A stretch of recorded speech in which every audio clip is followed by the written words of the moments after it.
Before we can say anything उन्होंने आके हमारे वायर्स काट दिए, ये भी नहीं कि प्लग ऑफ किया, they just cut it.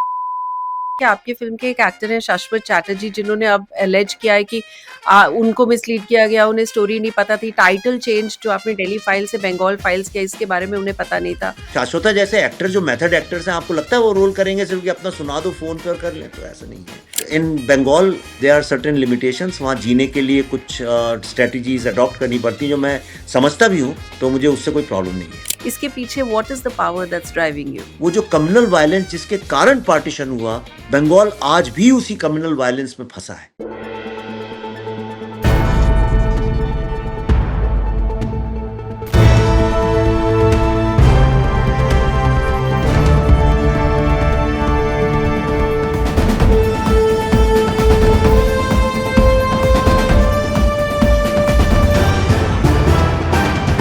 The Right Angle with Sonal Kalra. कहते हैं बंगाल हमेशा से 100 साल आगे भी चलता है और 100 साल पीछे भी। एक ऐसा बंगाल जिसकी आवाज आप दबा नहीं सकते, और ये उनकी फिल्मों में भी दिखता रहा है। 1960 में मेघा ढाका तारा ऑन सोशल इनइक्वालिटी, 1972 में Calcutta 71 on corruption and unrest, 2003 में चौखेर बाली ऑन इनफिडेलिटी, और ऐसे सैकड़ों एग्जाम्पल्स हैं। पर मुद्दा ये है कि वो बंगाल जहां आवाज़ें रोकी नहीं जा सकती, उसने फिल्म डायरेक्टर विवेक अग्निहोत्री की फिल्म बंगाल फाइल्स को रिलीज से पहले ही कैसे रोक दिया है? जवाब आज खुद इस शो में विवेक अग्निहोत्री देंगे। Welcome to the new episode of The Right Angle with me, Sonal Kalra. We'll talk to Vivek Agnihotri, but before that, let's check out the weekly wrap.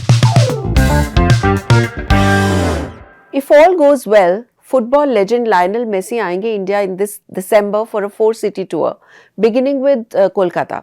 सुनने में आया है कि वो दिल्ली, मुंबई और अहमदाबाद भी जाएंगे, और प्राइम मिनिस्टर मोदी जी के साथ भी उनकी एक मीटिंग फिक्स्ड है। वेल, फुटबॉल फैंस की पार्टी ड्यू रही।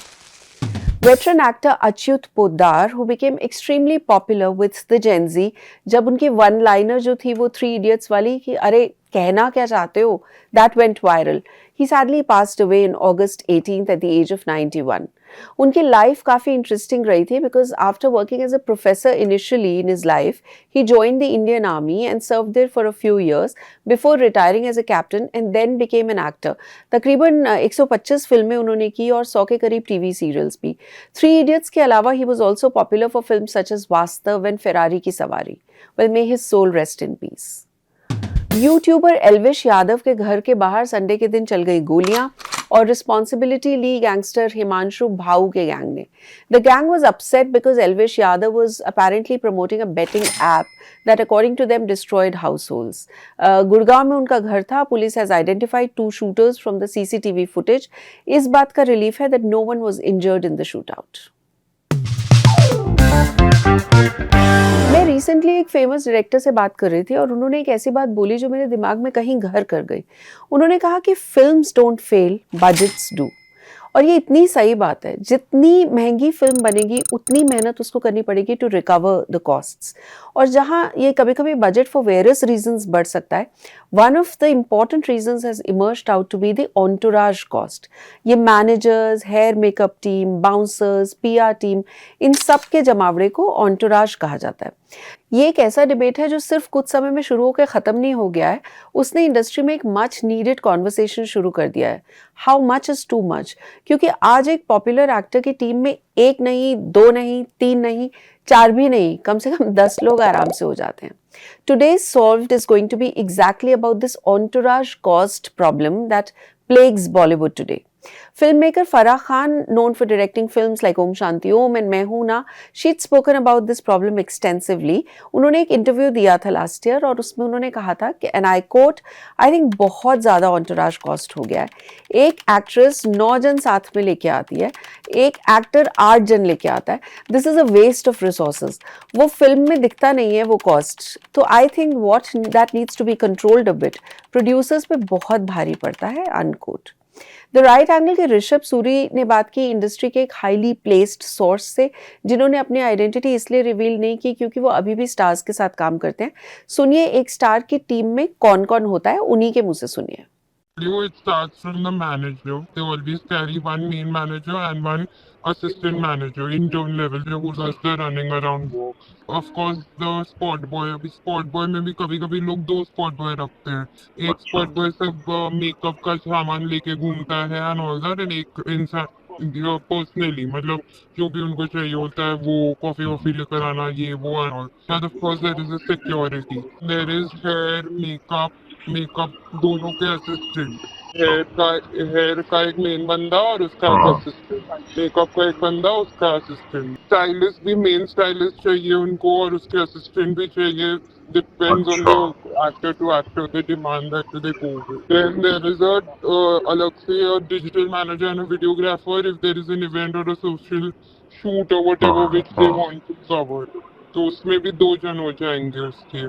Depends if again there is a PR event or it's a whatever, depends artist manager का event है कि PR event है. PR event होता है तो PR भी जाता है उनके साथ ट्रैवल करता है. अगर नहीं होता है तो फिर of course manager takes care of everything. And if there are long shoots then there is chef, there's a trainer. आपने जो लोग बताए ये सब हर फिल्म शूट के हर दिन पे होने ही चाहिए उनके लिए. Yeah, it all depends on artist to artist, honestly speaking.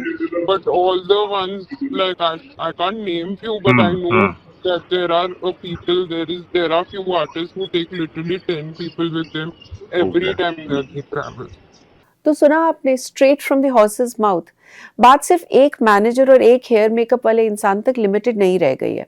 अगर आपको खर्चा बताएं जो प्रोड्यूसर को उठाना पड़ता है फिल्म स्टार्स की ऑन्टोराज पे, तो यूड बी लेफ्ट क्वेश्चनिंग कि भैया हम ये 9 से 5 की नौकरी क्यों कर रहे हैं, हमें भी किसी स्टार का मेकअप मैन या वुमन बन जाना चाहिए. फिल्म के budget and number of shoots जो है उसके बेसिस पे डिसाइड होता है ऑन्टोराज की कॉस्ट, क्योंकि हर दिन की कॉस्ट पड़ती है. अगर किसी फिल्म की शूट एक स्केड्यूल जो है वो 20 दिन का है, तो ऑन एन एवरेज एक स्टार के 5-6 लोग जो सेट पे होते हैं वो पूरे 20 दिन के लिए चार्ज करते हैं. तो स्पॉट बॉय चार्ज करेगा तकरीबन 15 से 20 हज़ार रुपये पर डे. अगर स्टार ने इंसिस्ट किया है कि उनका खुद का हेयर मेकअप आर्टिस्ट है, जो कि मैक्सिमम स्टार्स इंसिस्ट करते हैं, तो आप समझ लीजिए कि उनका कॉस्ट होगी तकरीबन 70-80 हज़ार रुपये एक दिन के.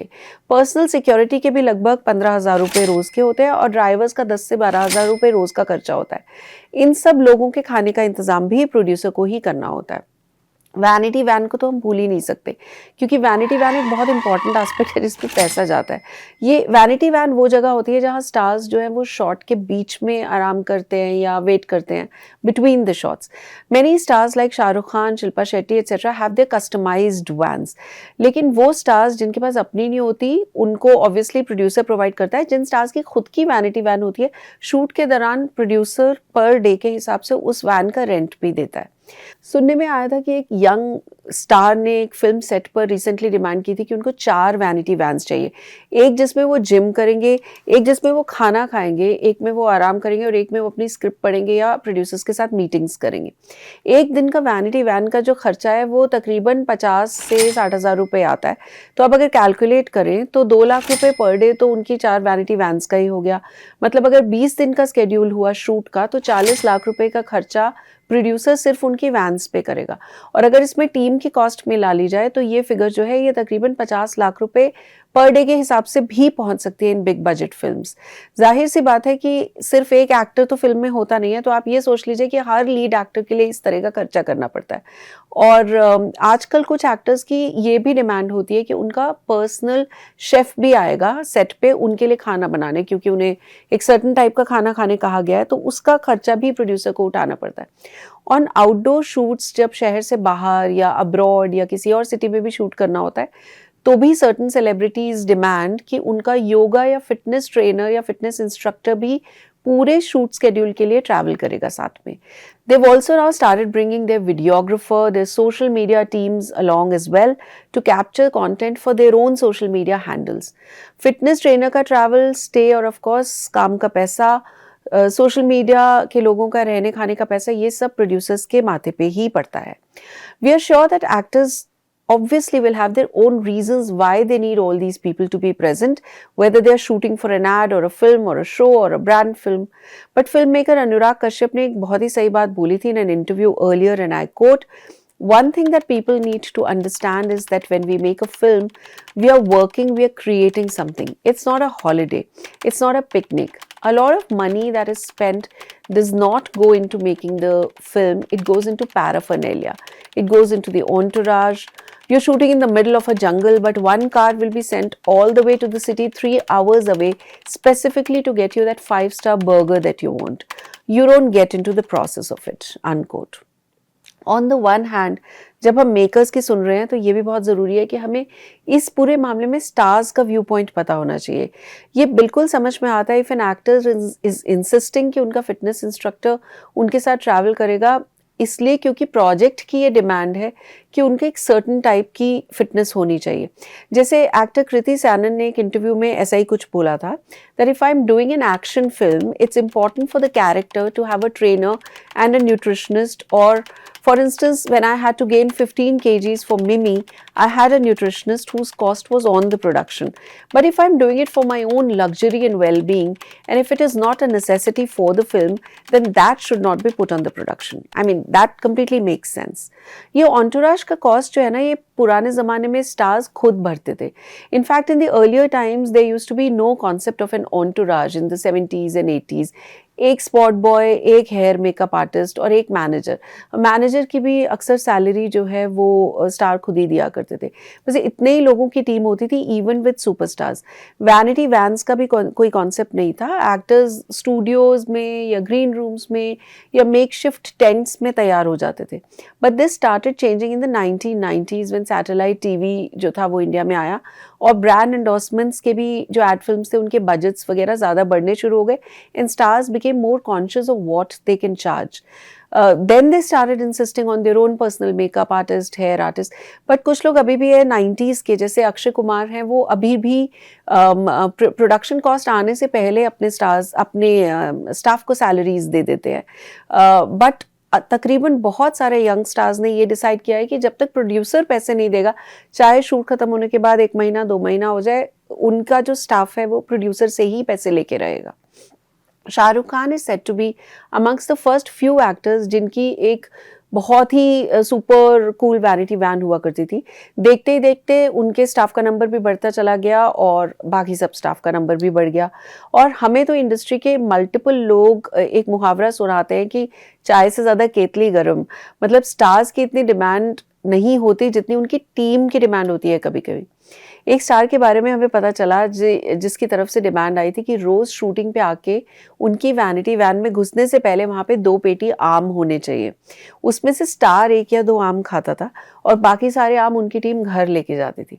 सेम बात है खाने के बारे में भी, क्योंकि फोटोशूट्स और एड शूट्स पे स्टार्स तो बेचारे अपना डिटॉक्स वाला पानी और ब्लूबेरीज खा रहे होते हैं क्योंकि उनकी डाइट ही बहुत कम होती है फिटनेस के चलते. लेकिन उनकी जो हेयर मेकअप स्टाफ है या जो उनका रेस्ट ऑफ द क्रू है वो 5-स्टार होटल से रूम सर्विस करवा के खूब सारा खाना खाते हैं और कई दफ़ा पैक भी करवा के ले जाते हैं. Well, to sum it up, आजकल के ज़माने में फ़िल्म बनाना काफ़ी मेहनत का काम है.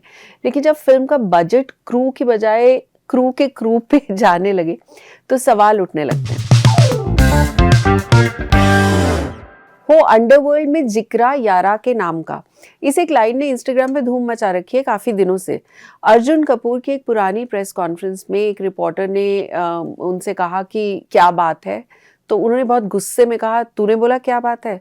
और उनकी इस लुक को इंटरनेट ने बना डाला एक मीम में, वो गाना बैकग्राउंड में डाल के. इस लुक को बताया गया खतरनाक, पर लोगों को इसमें मिल गया मजाक. लगता है पुरानी बातों को भगवान भी चाहे 1 मिनट के लिए भूल जाएं, पर इंटरनेट नहीं भूलता. इस हफ्ते के हमारे न्यूज़ मेकर बने हैं एक्टर आमिर खान के भाई फैजल खान. फैजल खान, अगर आपको याद हो तो उन्होंने मेला जैसी फिल्में की थी शुरुआत में, बट फिर वो एक्टिंग परस्यू नहीं कर पाए. और बहुत सालों से ये खबरें आती रही हैं from time to time that Faizal Khan has had a mental health issue.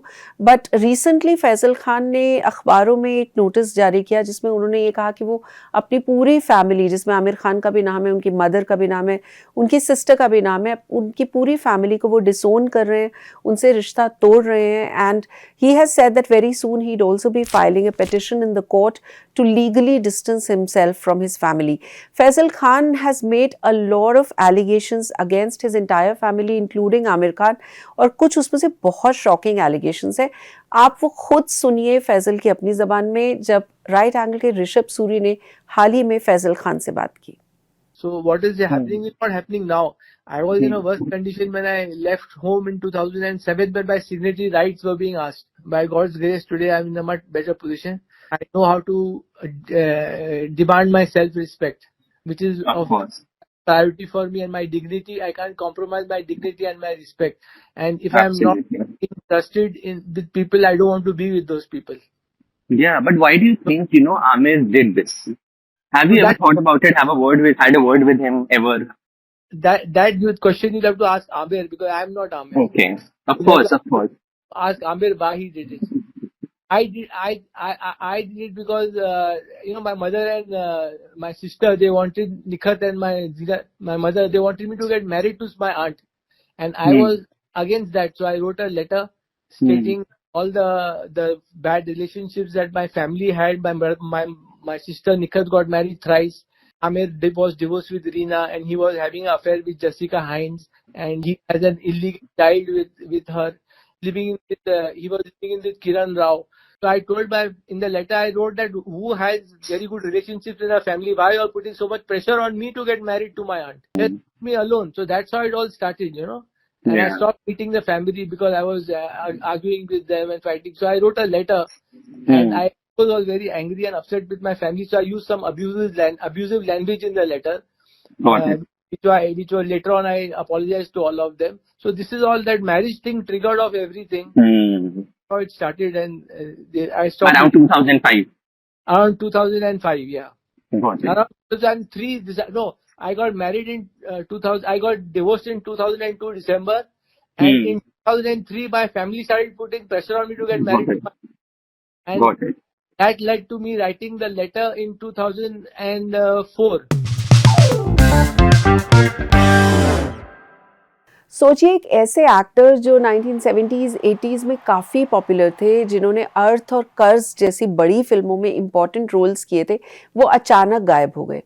Rishi Kapoor और दीप्ति नवल जैसे दोस्तों ने उन्हें ढूंढने की बहुत कोशिश की, लेकिन वो नहीं मिले. We are talking about Raj Kiran today in our new segment called where are they. Raj Kiran ने अपने करियर की शुरुआत की थी 1975 में फिल्म कागज की नाव से, and he went on to star in several films.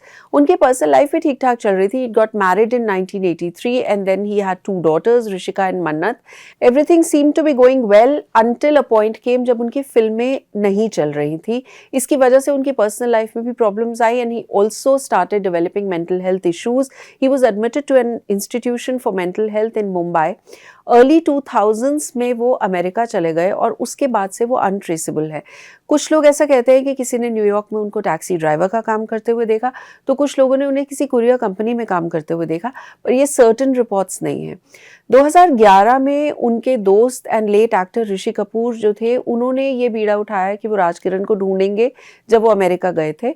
उन्हें एक अपडेट भी मिला, and he said in an interview, and I quote, I was so relieved when Govind, Raj's brother, told me that Raj was alive, but he was confined to an institution in Atlanta due to health problems. Apparently, he looks after his own treatment by working in that institution. It's a heart-rending situation for an actor who was so successful at one time, but I'm just happy to know that he's alive, unquote. लेकिन राज किरण की daughter Rishika ने एक statement issue की, जिसमें उन्होंने बाद में कहा कि वो खुद अपने फादर को ढूंढने की कोशिश कर रही हैं और उनका कुछ पता नहीं चल रहा. सैडली आज भी राज किरण के वेयर अबाउट्स के बारे में कुछ नहीं पता. It's a mystery. हम उम्मीद करते हैं कि वो जहां भी हो, he should be safe and sound, और वो जल्दी ही अपनी फैमिली को मिल जाए.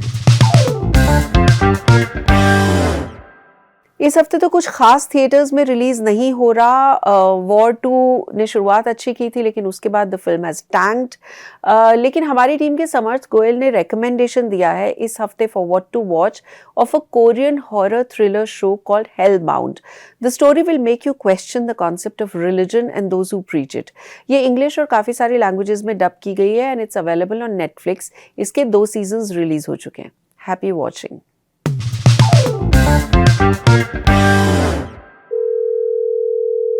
Well, hello and welcome to the On Call with segment with me, Sonal Kalra, on the right angle.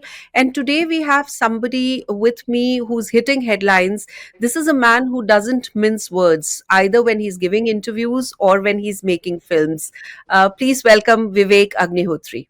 Hi, Vivek. Welcome to the right angle. Hello, Sonal. Wonderful talking to you.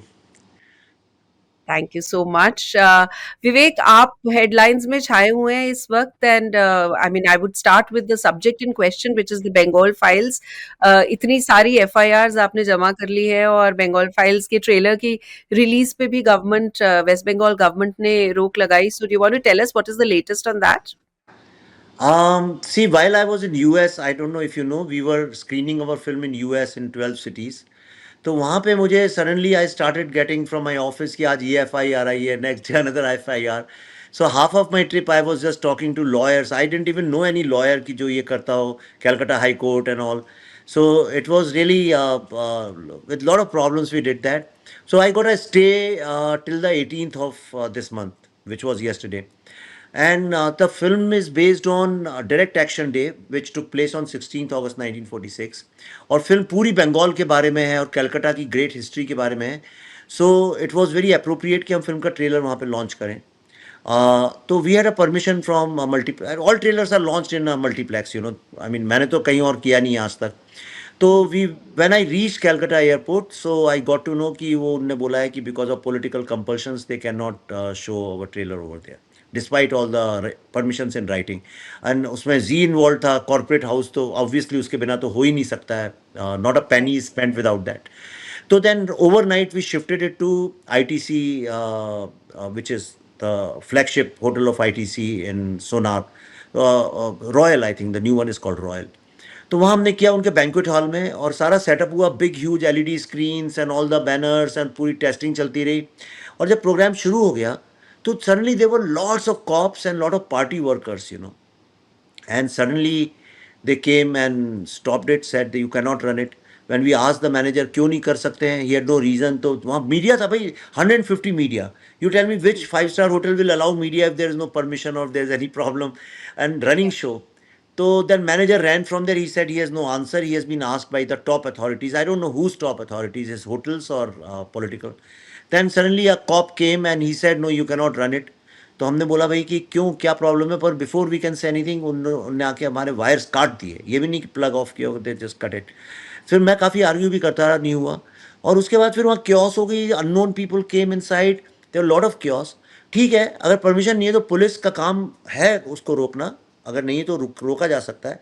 लेकिन वहीं पे इतनी chaos हो गई. All the women journalist, lot of journalist have send me messages. उनको धक्का मुक्की में काफ़ी हुआ. लड़कियों को, बेचारियों को, विमेन, पल्लवी को मैं किसी तरह से पकड़ के वहाँ लाया. And the cops were standing and just laughing and doing nothing. So ये फिल्में तो बहुत बैन होती आई हैं इंडिया में. First time a trailer has been ban by the state power.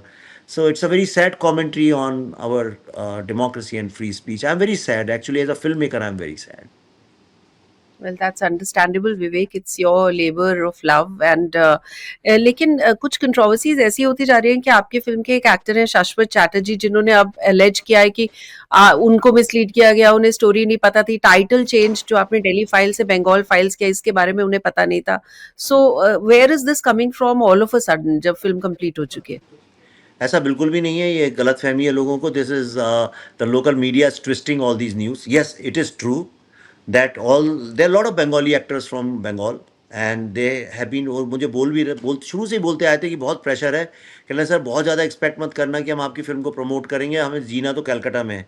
Actually एक तो बड़ा पॉपुलर एक्टर है, उसने कल ही मुझे फ़ोन किया और बोला सर बस मुझे किसी तरह से आप बॉलीवुड में ये फिल्म चल जाए तो मैं यहाँ से भाग जाऊँ, मैं बॉलीवुड में रुकूँ. और ये वही नहीं, यंग लड़के सब बोलते ही हैं कि किसी तरह से हम भाग जाएँ बंगाल से. तो ऐसा नहीं है. आपने शाश्वता जी की बात की. He is one of the greatest actors, I respect him. और इस फिल्म में जो उनका रोल है उसके लिए आई एम बता, इतना अच्छा विलन किसी ने प्ले नहीं किया. He will get a national award for this, I promise you.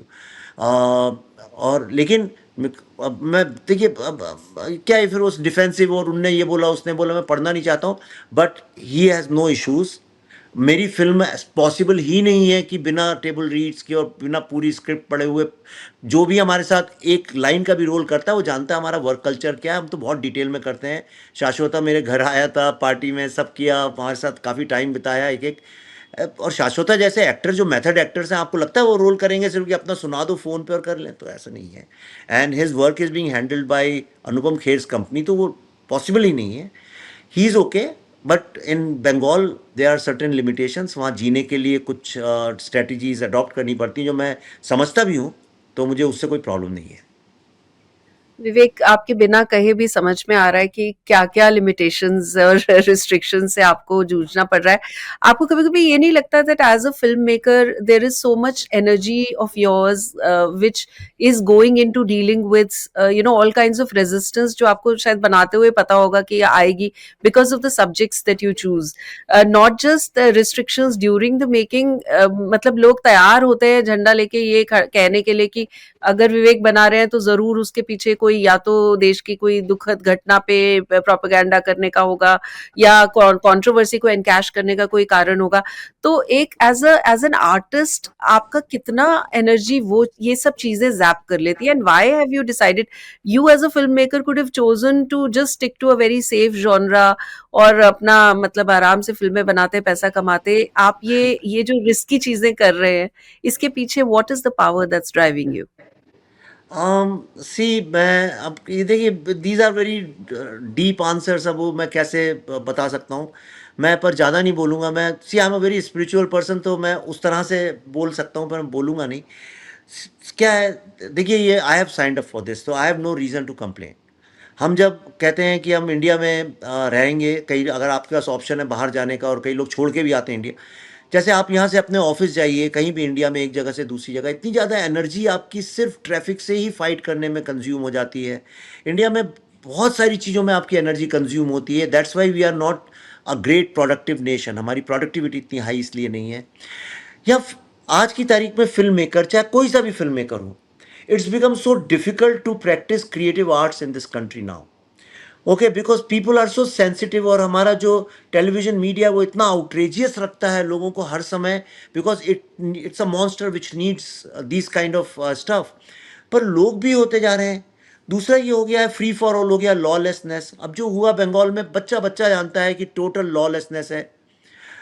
I had signed up for this. In 2012, I had announced that I'll make a trilogy. There are very few people, Sonal, जिनने trilogy, world में बहुत कम directors ने trilogy बनाई है। India में सत्यजीत रे साहब ने बनाई है, मणि रत्नम ने बनाई, रोज़ा, दिल से एंड बॉम्बे, एंड श्याम बेनेगल मेरा क्वार्टेट, उन्होंने 4 बनाई। उसके अलावा कोई चौथा नाम मुझे नहीं पता। तो मैंने कहा मैं बनाऊंगा इंडियन डेमोक्रेसी पे। जो 3 शेर हैं, ये शेर क्या हैं? तो in my mind I said right to truth, right to justice and right to life. और मैंने कहा जो ऐसे टैबू सब्जेक्ट्स हैं इंडिया में, ट्रूथ, जस्टिस और लाइफ से जुड़े हुए, जिस पे कोई बात नहीं करता और डरते हैं कि पॉलिटिक्स में मरेंगे, उस पर बात करेंगे। तो राइट टू ट्रूथ में हमने ताशकंद फाइल्स बनाई शास्त्री जी के बारे में। माई आइडिया वॉज कि सेकंड प्राइम मिनिस्टर की डेथ का ट्रूथ नहीं पता है तो आम आदमी का क्या होगा। देन राइट टू जस्टिस पे I made the Kashmir files की, अगर जो नेटिव सिटीजन्स हैं वहाँ के, अगर उन्हीं को 35 साल में जस्टिस नहीं मिली, 35 अब तो और भी 2-3 साल जुड़ गए, तो नाउ तो आम आदमी को जस्टिस कैसे मिलेगी? और ये जो फिल्म है, this is the most defining and one of the most important films of India, क्योंकि ये पार्टीशन के ट्रूथ को बताता है। मैं थोड़ा 30 सेकेंड्स लेता हूँ, आपको समझा देता हूँ। जब मैं बोलता हूँ partition, the first image, and I have tested it in 12 screenings in US और यहाँ भी, मैं पूछता हूँ अच्छा बताइए, जब मैं इसे partition was the first visual image comes to your mind, everybody thinks of वो ट्रेन में लाशें आ रही हैं और ये पंजाब में हो रहा है सब, क्योंकि लोगों ने गदर देखी है। तो गदर देखिए, Bollywood has contributed to creating this kind of a half truth in people's mind कि पार्टीशन सारा पंजाब में हुआ। पर पार्टीशन का तो प्लेग्राउंड जो है कुरुक्षेत्र है, वो तो पूरा बंगाल है। Bengal has been divided thrice. First in 1905, Hindu Bengal and Muslim Bengal. Then in 1947, again East Bengal, which was a Muslim area, and West Bengal, which was a Hindu area. फिर 1971 में फिर कल्चरली उसको खत्म किया गया। सारा का सारा नेशनलिस्ट मूवमेंट, वंदे मातरम, जनगण मन, Azad Hind Fauj, Shri Aurobindo, everything happened in Bengal. तो वो जो हिस्ट्री है पार्टीशन की, वो इतनी इंपॉर्टेंट है। और अगर डायरेक्ट एक्शन डे का जेनोसाइड नहीं हुआ होता तो पार्टीशन भी नहीं होता, पॉसिबल ही नहीं था कि पार्टीशन होता। पर after that everybody gave up, इतनी वायलेंस हुई, इतनी वायलेंस। तो मैं मैंने कहा कि ये लोगों को पता चलना चाहिए कि ये पार्टीशन कैसे हुआ and what have we lost, the world's number 1 culture city became like nothing. तो इसलिए ये बहुत इंपॉर्टेंट फिल्म है नई जनरेशन के लिए। लेकिन फॉर सम रीजन वो जो कम्युनल वायलेंस जिसके कारण पार्टीशन हुआ, बंगाल आज भी उसी कम्युनल वायलेंस में फंसा है। क्योंकि जब बंगाल का पार्टीशन हुआ था तो Muslim League announced in the context of Bengal and Kashmir, they said कि partition is an unfinished project और ये बंगाल और कश्मीर हम लेके ही रहेंगे। And that's why I have been warning कि कश्मीर देखिए ऑलमोस्ट वी लॉस्ट, कहीं ऐसा ना हो कि अगर हम अनअवेयर होंगे तो Bengal also we lose. So it's a very important film. पर मेरी सारी एनर्जी अभी लीगल केसेस और ये पॉलिटिशियन से लड़ाई लड़ने में, पर मैं हारने वालों में से नहीं, लड़ तो मैं लूंगा। I will fight, don't worry. Absolutely, Vivek. Well, when you say I signed up for it, तो तभी पता चलता है। I'm sure आप और पल्लवी बैठ के सोचते होगे कि अब ये सब्जेक्ट उठाया, इस पे कहाँ से तीर आने वाले हैं हमारी तरफ। And But it's a beautiful, it's a very creative film, great music, great sets. पूरी film, old Calcutta, Noah Khali, Delhi, we have shot, we created sets. It's unfortunate मैं shooting के 2 दिन पहले रजत Poddar, the great production designer, he died in London. तो पूरा वहाँ पे हमने किया है। लेकिन मैं आपको बताऊँ, मैंने ये फिल्म मेकर जानबूझ के मंगवाया, बनवा के यूएस से आते ही साथ, क्योंकि लोग समझने लगे कि मैं पॉलिटिशियन हूँ। मैं पॉलिटिशियन नहीं हूँ, I am a film maker who makes political issue based films. So इसलिए मैंने कहा पढ़ लो, मैं फिल्म मेकर हूँ, मैं पॉलिटिशियन नहीं हूँ। But Vivek, what is then your answer to those who say that Vivek's issues are selective in the sense कि आपको genocide, अगर कश्मीर फाइल्स हो या अब ये, तो आपको हिंदू genocide की तरफ आपका ध्यान जाता है, और there are genocides that have been happening all over. So with the moment people bring in communal angle to this, what's your answer as a filmmaker? That's why I'm making these films so that people get an answer. The thing is, yes, मैं selective हूँ। मैं इसलिए selective हूँ क्योंकि मैं Hindu history के ऊपर film बनाता हूँ। अब आप रामानंद सागर से ये थोड़ी बोल सकते हैं रामायण बनाइए, तो आप कुछ इस्लाम के ऊपर भी बना दीजिए, जीसस क्राइस्ट के ऊपर क्यों नहीं बनाते हैं, आप एक ही धर्म पे क्यों बनाते हैं? हर आदमी के, आप क्या कोई स्पीलबर्ग से ये थोड़ी बोलता है कि आपने होलोकॉस्ट के ऊपर बनाया है तो आप भाई यजदी रुवांडन जेनोसाइड पे क्यों नहीं बनाते? ये तो मेरी चॉइस है, मैं जिस पे चाहूँ उस पर बना सकता हूँ। मैं हिंदू हिस्ट्री का, मैं हिंदू स्पिरिचुअलिटी और हिंदू फिलॉसफी को समझता हूँ और उस सिविलाइजेशन को समझता हूँ, मेरी स्ट्रेंथ है वो, तो इसलिए मैं उस पर बनाता हूँ।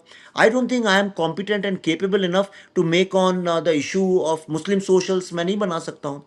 दूसरी बात, एक एक फैक्ट जो लोग नहीं जानते हैं, इस फिल्म के बाद जान जाएंगे, ह्यूमैनिटी की हिस्ट्री में the only community which has been persecuted and enslaved for the longest time is Hindu community for 1200 years, और कोई कम्युनिटी नहीं है। करेक्ट? सिर्फ हम लोग हैं। Dogs and Indians not allowed, मैंने अपनी फिल्म में यूज किया, ओरिजिनल बोर्ड में कलकत्ता से लाया था एंटीक शॉप से, मैंने यूज किया। मतलब हायरार्की में डॉग्स ऊपर हैं, इंडियंस नीचे हैं। तो लेकिन इंडियन बच्चों को ये बात नहीं पता है। कैन यू एवर, आपको कभी ऐसा कोई ज्यू बच्चा मिलेगा जो होलोकॉस्ट के बारे में नहीं जानता? आपको ऐसा कोई ब्लैक बच्चा मिलेगा जो स्लेवरी के बारे में नहीं जानता है? कोई जैपनीज बच्चा जो एटम बॉम्बिंग के बारे में नहीं जानता? तो हमारे बच्चों को, हमारी जनरेशन को, इंक्लूडिंग मी, ये बात क्यों नहीं पता है? दूसरा क्या प्रॉब्लम है कि हमारा एक जनरेशनल ट्रॉमा है सोनल, ओके, जिसको हम कभी एक्सप्रेस ही नहीं कर पाए, इसीलिए कि अरे हिंदू के बारे में बोल रहे हो, मुस्लिम के बारे में क्यों नहीं बोलते हो? क्योंकि पूरे वर्ल्ड में एक लेफ्टिस्ट आइडियोलॉजी ने एक ये स्टैब्लिश कर दिया कि जो मेजॉरिटी में वो ऑप्रेसर होता है, जो माइनॉरिटी में वो ऑप्रेस्ड होता है। लेकिन we are a unique country, हम अकेली ऐसी कंट्री है जिसको 1200 ईयर्स माइनॉरिटी ने रूल किया है, और माइनॉरिटी ने हमारे राइट्स छीन लिए और हमको परसिक्यूट किया, एनस्लेव किया, और हमारे आर्किटेक्चर्स को तोड़ा, हमारे लिटरेचर को खराब किया, और हमारे सारे ट्रेडिशंस को चेंज किया। इसलिए तो जौहर प्रथा और ये सब आई, घूंघट आ गया, सती प्रथा आ गई, ये सब उसी के कारण हुआ। सो ये बात क्यों नहीं हमारे लोगों को पता है? और एक बार acknowledging the trauma is the first step towards healing, Yeah, right? totally. Kashmiri पंडितों का ट्रोमा हमने अपनी फिल्म से एक्नॉलेज किया।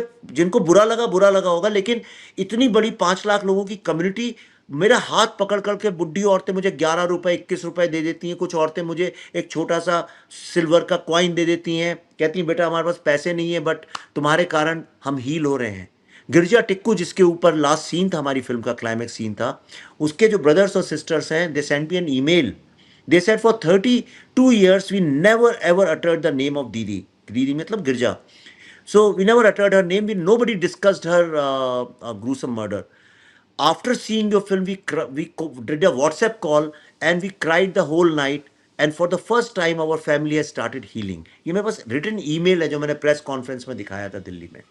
सो इस फिल्म के बाद आप देखिए, मेरे कमेंट्स देखिए आप यूट्यूब में जाके, ट्रेलर के नीचे सारे बंगाली हिंदूज लिख रहे हैं कि यस हमारे साथ ये होता. For the first time anybody is showing this. Nobody even acknowledge कि Bengal was the most hurt state in the world, you know. तो इसलिए मैं ये काम कर रहा हूँ, because I think acknowledging this generational trauma is very very important. Yeah, it's incredible to see your conviction for what you believe in, Vivek. And इसमें करते हुए एक decision आपने ये भी लिया है that when you started your career, you were working with very big stars and actors, but at some point you decided to transition into getting actual artists, चाहे वो बड़े नाम ना भी हो. Was that because you realized that they'd be able to translate what your conviction is in a better way without the tantrums of the stars coming in the way? See tantrums I am not bothered about. Tantrums तो हर किसी के होते हैं. Tantrums एक छोटे junior artist के भी हो सकते हैं. Tantrums I am not bothered about. मेरा मेन प्रॉब्लम ये है कि I want to make cinema which enriches me, जिससे मेरी भी ग्रोथ हो स्पिरिचुअल और क्रिएटिव. तो होता है कि जो कैरेक्टर्स मैं लिखता हूँ बड़े कॉम्प्लेक्स हैं, बहुत लेयर्ड होते हैं. तो जो भी एक्टर है उसको वो कैरेक्टर बनना पड़ेगा, राइट. लेकिन स्टार्स के साथ काम करने में क्या होता है, they don't surrender to the character. फिर वो कैरेक्टर वो बन जाता है, स्टार की इमेज बन जाती है. जैसे फॉर एग्जांपल इस फिल्म में मिठुन चक्रवर्ती जो है, he is playing a mute जिसकी जुबान किसी ने काट दी थी. A mute eunuch madman, correct. हाँ, तो सड़क में डस्टबिन से खाना खाते रहते हैं, उस तरह का उनका कैरेक्टर है. मिठुंदा एक्चुअली बिकेम दैट. तो जितने स्ट्रे डॉग्स थे आसपास के मड में जहां हमारा सेट था, उनसे उन्होंने दोस्ती कर ली. उन तो और फिर वो उनके पीछे पीछे घूमते थे, जैसे नहीं भिखारियों के पीछे घूमते हैं कई सारे कुत्ते, दोस्त हो जाते हैं. सेट पे यकीन करो, बिलीव मी, लोगों को समझ में ही नहीं आता था कि मिठुंदा घूम रहे हैं कि ये कोई भिखारी घूम रहा है. He became that. Similarly Pallavi had to play a very old, I won't say 100, पर a very old माँ Bharti. Okay. Pallavi became that. She became that. When you'll see the film, आप एक शॉट देखिए ट्रेलर में, we have not exposed her much. So you have to become that. ये लड़की जो young माँ भारती का रोल कर रही है, वो गदर में थी. She is a Sikh girl. पर इतने सारे बंगालियों ने हमारी फिल्म देखी यूएसए में, दे कुडंट बिलीव कि ये लड़की बंगाली नहीं है. तो you have to become that, है ना. सो वो कॉस्मेटिक लेवल पे आप नहीं बन सकते हैं कि चलो सरदार बनने तो पाजी बोल दिया और नहीं, उससे नहीं होता है. You have to become that. ये नहीं कि मलयालम फिल्म है ना, मलयाली रोल कर रहे हैं तो कुछ ऐसा एक्सेंट कर दिया. You have to become that. तो I want my characters to become that. और luckily I have been working with a set of actors who actually become that. फिर रीडिंग के लिए टाइम देते हैं, हर चीज़ के लिए टाइम देते हैं, शिद्दत से करते हैं, और उनके साथ मैं बहुत सीखता हूँ. I grow with that. So that is a very selfish reason. Star से मेरी कोई दुश्मनी नहीं है, लेकिन अगर मैं कमर्शियल फिल्म बनाऊंगा तो I will go to stars and I will make it with that. Fair enough, absolutely. Vivek, आप नेशनलिज्म में एक बहुत बड़ा वॉइस हैं आज की डेट में हमारी कंट्री में. तो मुझे ये जानना है कि ये जो एक ट्रेंड बन गया है कि पाकिस्तान, अब हम पाकिस्तानी आर्टिस्ट के साथ काम नहीं कर रहे हैं after operation Sindoor and even a little before that. But अब ये हो गया है कि अच्छा ठीक है, काम कर लो लेकिन इंडिया में मत रिलीज करो, वर्ल्ड वाइड रिलीज कर दो. जैसे सरदार जी के साथ हुआ, दिलजीत दोसांझ की फिल्म है, या अबीर गुलाल के साथ भी सिमिलरली हो रहा है. तो is there a view that you have on these things? देखिए, मैं तो फ्री स्पीच पे बिलीव करता हूँ, ओके. और मैं ये मानता हूँ कि आर्टिस्ट हैव नो बाउंड्रीज. अगर आपको लगता है कि आपकी फिल्म, समझिए आप एक पेंटर हैं, आप पेंटिंग बनाना चाहते हैं, तो आप लाल और हरे रंग या नीले रंग से लड़ाई तो नहीं लड़ सकते हैं, राइट. अगर आप मीडिया में हैं और अगर आपको रिपोर्टिंग करनी, तो आप ये तो नहीं कह सकते हैं कि अच्छा भाई फलाना बंदा पाकिस्तान से है तो मैं तो उसकी रिपोर्ट ही नहीं करेंगे, चाहे कुछ भी हो जाए, उसका नाम भी नहीं लूँगा अपने मुंह से. ये बाकी सिविल सोसाइटी के लिए और लोगों के लिए हो सकता है, लेकिन जो प्रोफेशनल्स हैं वो कैसे ये बोल सकते हैं. फिर तो एयरफोर्स वालों को भी बोलना चाहिए कि क्या बोलते हैं, हम तो जाएंगे नहीं कोई अगर मुझे कभी ज़रूरत पड़ी कि मुझे ऐसा लगा इस फिल्म के लिए मुझे यही पाकिस्तानी एक्टर चाहिए, what I will do, I can tell you, I will then convince my audience, I'll tell them the reason why it is required, क्यों चाहिए. जैसे मैं आपको बताता हूँ, मेरी फिल्म में कुछ लोग हैं जो अभी इसमें भी काम कर रहे हैं, हुआ टीएमसी मेंबर्स, टीएमसी के साथ काम करते हैं, वो लोग काम कर रहे हैं, राइट. लेकिन मैंने तो ये नहीं सोचा कि वो हैं तो मैं उनको हाथ नहीं लगाऊंगा या ये नहीं करूंगा। कई लोगों को ऐसा मानना है कि जैसे नसीर साहब और मेरी आइडियोलॉजी अलग है, पर मैंने ताशकंद फाइल्स में उनके साथ काम किया। मुझे मुझे इन चीज़ों से कुछ फ़र्क नहीं पड़ता है। माई फर्स्ट एडी माई मेरी तो यूनिट में आधे से अधिक मुस्लिम लोग ही काम करते हैं। माई फर्स्ट एडी जो सबसे इंपॉर्टेंट बैकबोन होता है एक फिल्म का, वही नमाजी मुस्लिम, 5 बार नमाज पढ़ने वाला मुस्लिम बंदा वो था। मैंने कहा स्क्रिप्ट पढ़ो, अगर लगता है स्क्रिप्ट जो है वो करेक्ट है तो काम करो, नहीं तो बीच में डाउट आउट लेके नहीं करना। वो अपनी माँ के पास लेके गया, उसने अपनी मम्मी को पूरी सुनाई। हाँ हाँ, मेरे पास आया, कहता मेरी मम्मी अप्रूव करेंगी क्योंकि वो कश्मीर फाइल्स उनने नहीं देखी है, लोग कहते हैं मत देखो इसलिए उनने नहीं देखी है, शी डजंट लाइक दैट। मैंने कहा उनको तू जाके एक बार सुना दे और फिर उन्हें लगता है तो तुम मत करना, मुझे कोई प्रॉब्लम नहीं है। I believe in you because you have capability. तो उसने सुनाया, उसकी माँ ने उसको बोला नहीं नहीं उनको जाके बोलो कि मैं भी उनको अपनी वो भेजती हूँ ब्लेसिंग्स कि ये बहुत अच्छा काम कर रहे हैं, क्योंकि फिल्म जोड़ने वाली है। This film asks a very fundamental questions. So लेकिन लोग बिना देखे हुए, सोनल बिना जाने हुए फिल्म के अंदर क्या है, they are trying to attack us. क्या करूँ अब, ठीक है, will fight.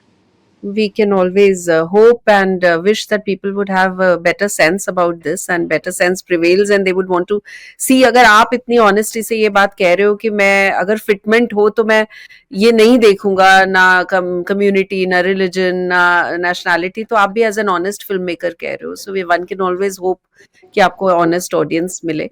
And Vivek, I just my last question which is our signature question to anyone who comes on this show is, आप में एक अलग किस्म की करेज है। अगर किसी को आपसे इंस्पायर होके कल का विवेक अग्निहोत्री बनना हो तो उसे क्या करना होगा? सबसे पहले तो उसे मेरी तरह से सिर्फ 2 शर्ट्स, 2 टी-शर्ट्स और 2 ट्राउज़र्स और 1 जूता, बस इसमें अपनी ज़िंदगी बितानी पड़ेगी। और मैं तो जनरली ब्लैक ही कपड़े पहनता हूँ, तो मुझे कोई प्रॉब्लम नहीं है। You have to cut down your needs. Okay, you cannot desire to have everything and image and happiness and rest, and you have to just forget about everything else। और अर्जुन की तरह सिर्फ मछली की आंख देखनी पड़ेगी, उसके अलावा कुछ आपको होश भी नहीं होना चाहिए। उसके लिए बड़ा सेक्रीफाइस भी लगता है। बहुत चीज़ें you have to give up. मैं पार्टी भी नहीं करता हूँ कि मेरे कोई ज़्यादा दोस्त ही नहीं बचे, अब तो सब अमेरिका में 2-4 बचपन के दोस्त। तो बस मैं सिर्फ 24 घंटे काम करता हूँ और मेरी कोई पर्सनल नीड नहीं है। यानी मेरे को वापस भोपाल अपने वही मिडिल क्लास उसमें जाना पड़े तो मुझे कोई अफसोस नहीं होगा, मुझे उससे भी गरीबी में जाना पड़े तो मुझे कोई प्रॉब्लम नहीं है।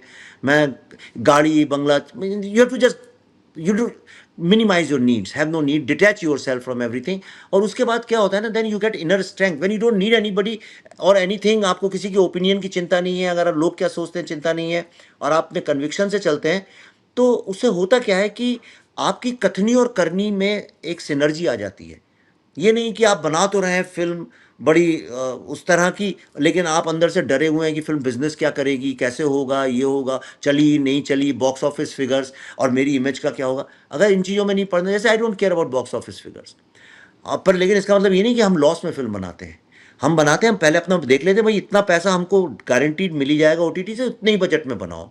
तो हम बहुत लिमिटेड बजट में बनाते हैं। आई वर्क हार्डर, मैं 6 लोगों का काम मैं अकेले करता हूँ, तो इसलिए मैं पैसे भी नहीं खर्च करता हूँ बहुत ज़्यादा। मैं पर्स में रखता भी नहीं हूँ पर्स, मेरा कोई खर्चा नहीं, मेरे कोई शौक नहीं, मैं बड़ा सात्विक खाना खाता हूँ। मेरा खाना ककड़ी और मूली और गाजर पे भी निकल जाता है। तो इसलिए मेरे को, तो ये मैं इसलिए कह रहा हूँ कि यंग लोग समझते नहीं है इस बात को, राइट, कि तुमको सबसे पहले पैसे से जुदा होना पड़ेगा। The minute you get of money and glamour and fame, वो। लेकिन अब मैं पॉलिटिकल फिल्म बनाता हूँ, कोई और कुछ बना सकता है।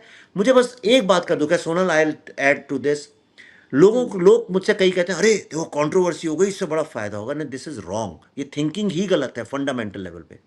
मुझे दुख इस बात का है कि सारा डिस्कशन जो है ना, वो सिनेमैटिक जो आर्ट है, जो उसकी ब्यूटी है, जो आप जैसे गाना जाकिर हुसैन का तबला सुनने जाते हैं तो आप सब भूल जाते हैं, सिर्फ उसमें खो जाते हैं। कोई भी आर्ट फॉर्म को, आप पेंटिंग देखने जाते हैं तो उसके आर्ट फॉर्म को देखने जाते हैं, आपको इससे मतलब नहीं कि इसका जो पेंटर है वो कितना कंट्रोवर्शियल है या नहीं है, राइट। आप जब म्यूजिक सुनते हैं एयरपॉड लगा के, तो आप ये थोड़ी सोचते हैं कि अरे इस बंदे पे ये इल्ज़ाम है या ये कंट्रोवर्सी है। सिनेमा में undoubtedly personalities have become bigger than the art form. मुझे इस बात का दुख है। अगर मुझे if I have to change something in the society, this is what I would like to do, कि भाई you consume cinema as cinema, इसमें क्या सेट्स लगे हैं, कॉस्ट्यूम कैसे बने हैं, इतना काम हुआ है, पीरियड फिल्म है, इतना हमने अलग तरह से किया है, not like any other period film. उसके बारे में बात, वो म्यूज़िक जो है ब्यूटीफुल बंगाली बाउल म्यूज़िक हमने यूज़ किया है, उन सब के बारे में बातें छोड़ के सब यही होता है, अच्छा बताओ ममता बनर्जी क्या करती हैं। So that is what hurts me. पर उससे भी मैं डिटैच्ड हूँ, मैंने कहा ईश्वर की इच्छा है, जो होगा देखा जाएगा, I have made the film now. Well, विवेक, आपने वो जो बात कही ना, वो एक अलग लेवल की संतुष्टि आ गई है, not just in minimising your needs but also leaving things to the destiny अपना कर्म करके. So I think that's only going to go in your favour and wish you the very best with the Bengal Files. And I really hope that जिस शिद्दत से आपने film बनाई है, उसी स्पिरिट के साथ लोग regardless of the surround sound उस फिल्म की ब्यूटी को पहचानेंगे. And thank you so much for taking out time to speak to us. Thank you. और मैं एक बात कहना चाहता था, कीप डूइंग दिस पॉडकास्ट, मैं आपके सारे देखता हूँ, इसलिए you bring in lot of warmth and calmness and some kind of a spiritual vibes you have got, which I like to watch. मुझे बहुत वो चिल्लाने वाले क्योटिक चीज़ें, बहुत आउटरेजियस एंड वो पसंद नहीं है, तो I really like, keep doing that and do lot on cinematic art and the nuances of cinema. And thank you so much, Vivek. That means a lot. And as I always say, I hope all the angles in your life remain the right angle. Thanks for being with us. Really appreciate this. Thank God you. bless. Thank you, Sonal. Thank you. Bye-bye. And with this, we come to the end of this episode of The Right Angle with me, Sonal Kalra. Please do not forget to share your feedback by writing in the comments box below. नहीं तो आप मुझे mail भी कर सकते हैं on sonal.kalra@hindustantimes.com. I'll see you next Friday at 7 p.m. Till then, stay good, stay blessed. शुरू करते हैं मेरा वोल्वरीन सलाम.